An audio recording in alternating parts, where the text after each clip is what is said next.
안녕하세요. 6학년 2학기 과학 1단원 전기의 이용 교과서 20쪽 수업 시작하겠습니다. 오늘 배울 것은 전자석이에요. 그런데 여러분 전자석이라는 이야기는 들어본 적 있나요? 전자석은 못 들어봤어도 자석에 대해서 모르는 사람은 없을 거예요. 네, 그래서 여기에 있는 것들 이미지를 보면 아, 저거 자석인데 저건 왜 저기에 들어있지? 하는 것들이 있을 거예요. 하나하나 좀 보면 나침반, 액체 자석입니다. 예, 신기해서 한번 가져다 놔봤어요. 그 다음에 이 세 번째 사진은 이게 자석과 무슨 관련이 있는 걸까요? 좀 알아보고요. 그 다음에 얘는요. 가운데 이렇게 막대 자석이 있고 그 주변에 나침반 바늘이 일정한 모양을 그리면서 늘어져 있는 모습을 볼 수 있어요. 그리고 옆에는 이게 자석인가 싶은 것도 하나 있죠. 자, 오늘 공부를 하고 나면 이런 의문들이 좀 풀릴지 모르겠습니다. 자, 오늘 공부와 관련된 영상입니다. 짧은 영상이지만 보고 오면 오늘 수업을 하는데 많은 도움이 될 겁니다. 영상 보고 계속 이어가 볼게요. 자, 영상 잘 보고 왔습니까? 네. 자, 여기에 보면요. 이 가운데 있는 이 둥그런 물체가 얘가 쇠를 막 잡아당기죠. 이게 쇠거든요? 쇠를 막 잡아당깁니다. 엄청나게 많이 끌어들여요.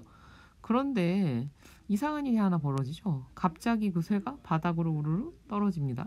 어떻게 해서 그런 일이 벌어지게 된 걸까요?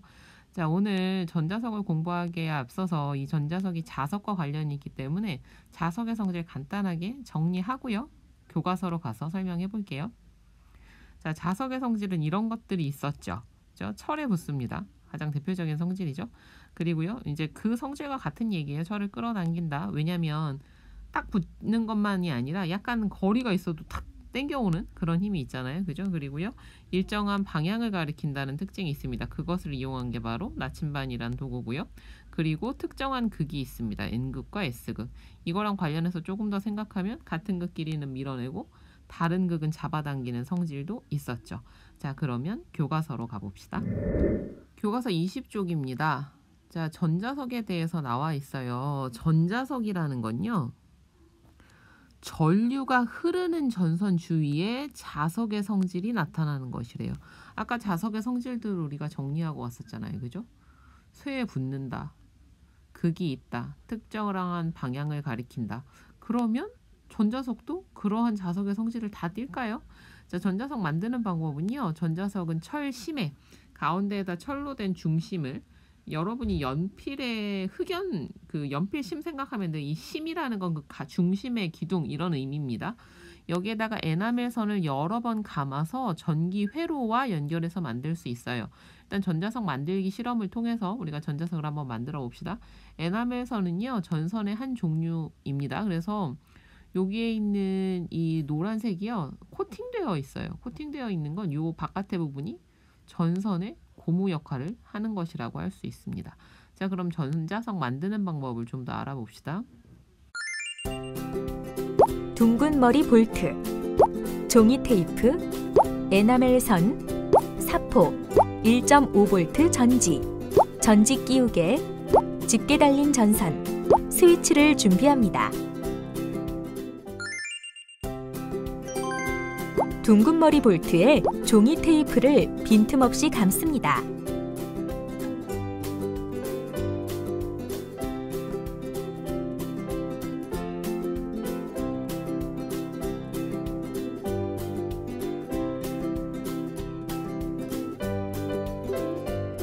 종이 테이프를 감은 둥근 머리 볼트에 에나멜 선을 120번 정도 한쪽 방향으로 촘촘하게 감습니다. 이때 에나멜 선 양쪽 끝부분을 5cm 정도 남겨두고 감아주세요.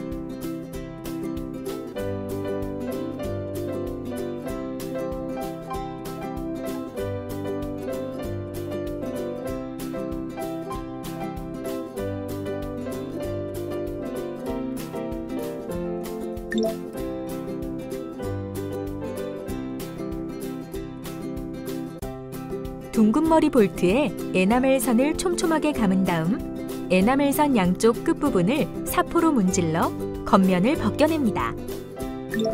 이때 에나멜 선 겉면의 색깔이 변할 때까지 사포로 문질러주세요. 여기서 에나멜 선을 벗기는 이유는요, 전선의 고무 부분을 없애준다고 생각하면 돼요. 여기 주황색 부분이 전기를 차단하고 있거든요. 그래서 다 벗겨내야지 전기가 통할 수 있습니다. 마지막으로 사포로 문질러 겉면을 벗겨낸 에나멜선 양쪽 끝부분을 전기 회로에 연결해 전자석을 완성합니다. 네, 이렇게 해서 전자석 만들기가 완성이 됐습니다. 그러면 여기서 스위치의 역할을 한번 고민해 보세요.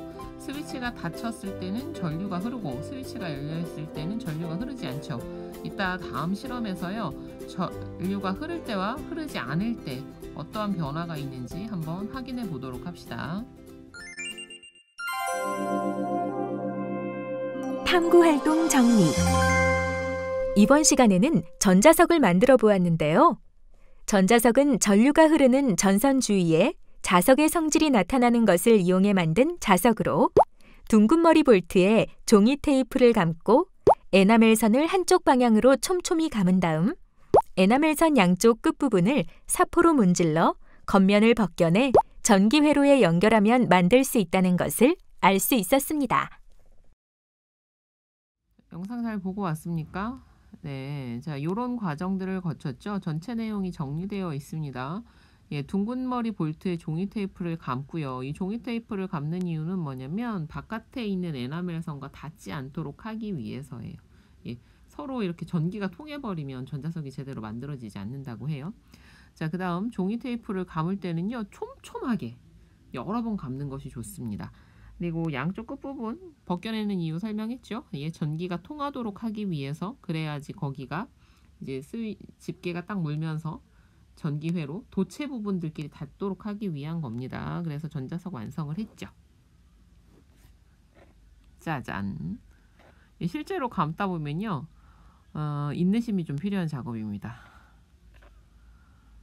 자, 이렇게 해서 만든 전자석을 이제 한번 실제로 사용해 볼 겁니다.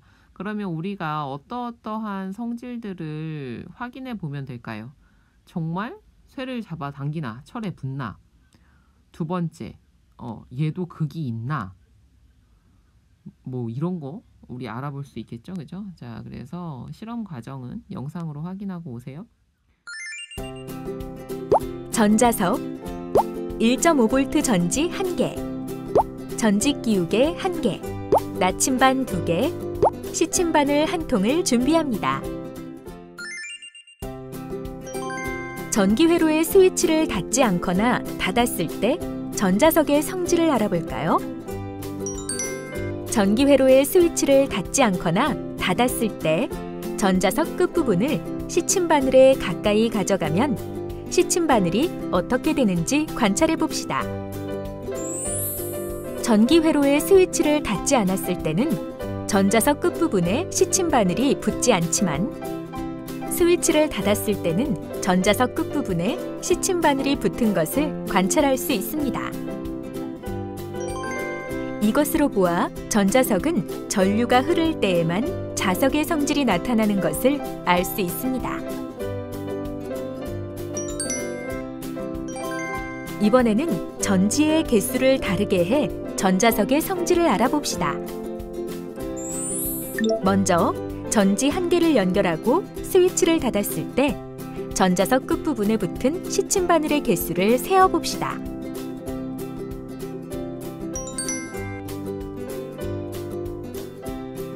이번에는 전지 2개를 직렬로 연결하고 스위치를 닫았을 때 전자석 끝부분에 붙은 시침바늘의 개수를 세어봅시다.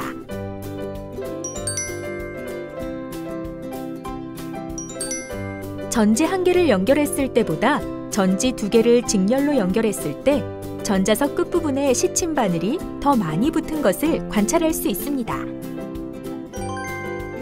이것으로 보아 전자석은 직렬로 연결한 전지의 개수를 다르게 하면 전자석의 세기를 조절할 수 있다는 것을 알 수 있습니다. 마지막으로 전자석의 양 끝에 나침반을 놓고 스위치를 닫았을 때 나침반 바늘이 가리키는 방향을 관찰해보고 전자석의 성질을 알아봅시다. 전자석의 양 끝에 나침반을 놓고 스위치를 닫으면 전자석에 자석의 성질이 나타나면서 왼쪽에 있는 나침반과 오른쪽에 있는 나침반 모두 빨간색 바늘이 오른쪽 방향으로 움직이는 것을 관찰할 수 있습니다. 따라서 전자석의 왼쪽 끝은 S극이고 오른쪽 끝은 N극인 것을 추리할 수 있습니다. 이번에는 전지의 극을 반대로 하고 스위치를 닫았을 때 나침반 바늘이 가리키는 방향을 관찰해보고 전자석의 양 끝이 어떤 극인지 추리해보면서 전지의 연결 방향에 따른 전자석의 성질을 알아봅시다. 전지의 극을 반대로 하고 스위치를 닫으면 전자석의 자석의 성질이 나타나면서 왼쪽에 있는 나침반과 오른쪽에 있는 나침반 모두 빨간색 바늘이 왼쪽 방향으로 움직이는 것을 관찰할 수 있습니다. 따라서 전자석의 왼쪽 끝은 N극이고 오른쪽 끝은 S극인 것을 추리할 수 있습니다. 이처럼 전기회로에서 전지의 연결 방향을 바꾸어 전류의 방향이 바뀌면 전자석의 극이 바뀌는 것을 관찰할 수 있습니다.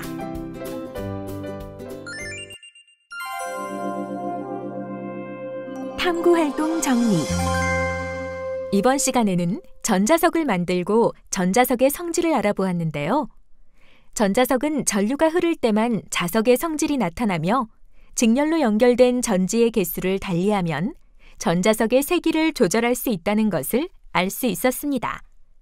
또 전기회로에서 전류의 방향이 바뀌면 전자석의 극도 바뀌는 것을 알 수 있었습니다. 잘 보고 왔습니까? 정말 신기하게도 모든 성질을 다 가지고 있죠. 그리고요. 자석과 다른 성질도 하나 있었어요. 발견해낸 사람이 있나요? 아, 2개 있네요. 2개. 어떤 게 달랐죠? 쇠를 잡아 당겼습니다. 그런데 자석은 어떤 특정한 힘이 있으면 굉장히 강한 네오디움 자석 같은 경우는 엄청 강하고요. 여러분 실험실에서 일반적으로 쓰는 막대 자석 같은 경우에는 세기가 그렇게 강하지 않죠? 자석마다 자신이 가지고 있는 자석의 세기가 좀 일정한 편입니다. 그런데 이 전자석은 세기가 어땠어요? 세기가 막 달라지죠. 전류가 얼마나 세게 흐르느냐에 따라서. 그래서 우리가 연결할 때도 직렬 연결을 이용했죠. 만약 병렬을 이용했다면 아마 그 붙는 시침핀의 개수가, 시침바늘의 개수가 달라지지 않았을 겁니다. 그리고요, 또 하나, 또 뭐가 있었어요? 얘도 극이 존재하는데 극을 바꿀 수 있었죠. 그러면 첫 번째 영상의 그 의문 해결이 되었나요? 잡아당겼다가 떨어뜨렸죠. 잡아당겼을 때는 뭐가 흐르고 있었고 전기가 흐르고 있었고 떨어뜨렸을 때는 전기가 흐르지 않았죠. 그러면 여러분 혹시 그 막대 자석에 그 철가루 묻어서 떼본 경험 있는 사람 있나요? 정말 너무 떼기가 힘듭니다. 절대 붙지 않게 해야 돼요. 절대 다 뗄 수가 없어요. 아무리 노력을 해도 여기 옆에 가서 또 붙고 막 이렇게 되거든요. 그런데 전자석이라면 쇠가루, 철가루를 붙여야 될 때는 전기를 통하고 있다가 전기를 딱 끊어버리면 아주 깔끔하게 떼어낼 수 있겠죠. 예, 그런 것들을 이용한 것이 아까 고철을 들어 올리는 이 강력 전자석이었습니다. 또 자석의 세기를 아주 강하게 한다는 것도 특징이 될 수 있겠죠. 자, 교과서 내용 보겠습니다. 막대 자석과 같은 연구 자석은 전류가 흐르지 않아도 자석의 성질이 나타나지만 전자석은 언제만? 전류가 흐를 때만 자석의 성질이 나타난다는 특징이 있어요. 그리고요, 연구 자석은 자석의 세기가 일정하지만 전자석은 무엇으로 연결했을 때? 직렬로 연결했을 때 전지의 개수를 다르게 해 전자석의 세기를 조절할 수 있어요. 엄청 강한 전자석도 만들 수 있고요. 약한 전자석도 만들 수 있다는 얘기죠. 또 연구 자석은 자석의 극이 일정하지만 전자석은 전류가 흐르는 방향이 바뀌면 전자석의 극도 바뀐다는 특징도 있네요. 이러한 특징들을 이용해서요. 전자석은 우리 생활에 많이 이용이 됩니다. 전자석 기준기, 아까 그 선생님 보여줬던 영상이 바로 전자석 기준기입니다. 전자석 기준기. 전자석 기준기를 이용하면 무거운 철제품을 다른 장소로 쉽게 옮길 수 있고요. 자기 부상 열차 떠 있잖아요. 그죠? 선풍기, 스피커 등에서도요. 전자석을 이용한다고 합니다. 그래서 이런 방법들 요런 예들도 알아두면 되게 좋겠죠? 예, 그러면 지금 공부한 내용으로 더 한번 생각해 볼까요? 우리 생활에서 전자석을 이용한 또 다른 예와 그 쓰임은 실험 관찰에 정리하면서 더 알아보도록 하겠습니다. 자, 실험 관찰에서 다시 만나요.